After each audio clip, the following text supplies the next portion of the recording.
Est-ce que tu peux nous parler de ton métier en 2 mots? Alors, donc moi je suis Mélanie Bernière, je suis chargée du développement de la société Éthique Portage. Donc ça consiste à sécuriser tous les aspects juridiques, contractuels, conventionnels, enfin tous les aspects juridiques. Également paramétrer les données. Ça va également consister à tout ce qui est lié au développement commercial. Donc je vais faire l'interface avec les partenaires, les clients, réfléchir à la stratégie marketing aujourd'hui, que ce soit aussi bien en termes d'outils qu'en présentation ou tout ce qui est relationnel client. Et je vais également m'occuper de toute la partie RH, donc aussi bien l'aspect paye que l'aspect suivi de nos salariés, où je vais être effectivement l'interlocuteur de nos salariés pour tout ce qui est accompagnement RH. Et également, je gère toute la partie administrative, donc notamment la comptabilité, voilà, tout ce qui peut être lié à l'administratif de la société. Et du coup, pourquoi Éthique Portage, selon tes atouts? Alors, Éthique Portage, c'est donc une entreprise de portage salarial.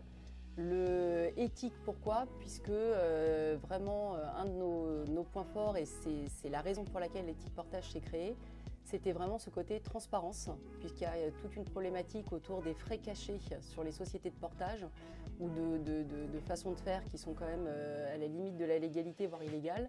Donc c'était vraiment de se positionner sur une offre qui est complètement transparente, où on peut se garantir d'être sans frais cachés, et aussi éthique par rapport au service, à la qualité qu'on apporte à nos salariés, d'être dans un vrai accompagnement avec une vraie écoute et également par l'engagement RSE qu'on peut avoir, puisqu'on a 10% de nos bénéfices qui sont reversés pour différents projets d'ordre social, environnemental, humanitaire.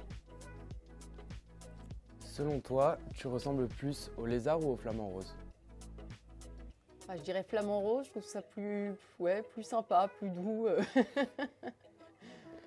Qu'est-ce que tu retiens sur ton atelier matinal sur la vision?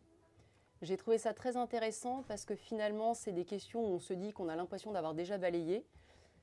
C'est des choses, forcément, on a fait déjà des supports, des plaquettes, des sites et autres, donc on se dit que c'est déjà des points qu'on a déjà pas mal creusés, mais finalement, cette question de la vision était, je me rends compte, un peu laissée de côté.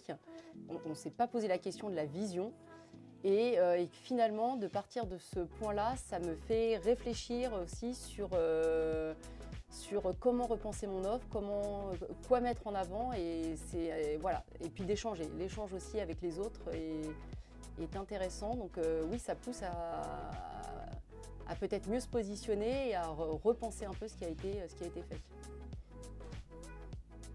Pour toi, le plus important, c'est la technique ou le relationnel? Les deux.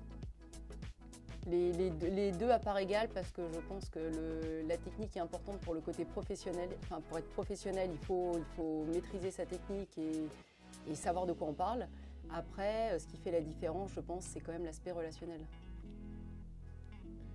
Un petit mot pour la fin?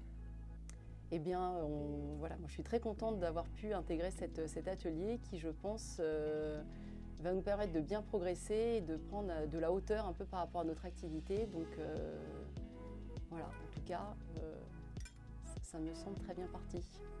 Et du coup, en un seul mot, ça donne quoi? Merci.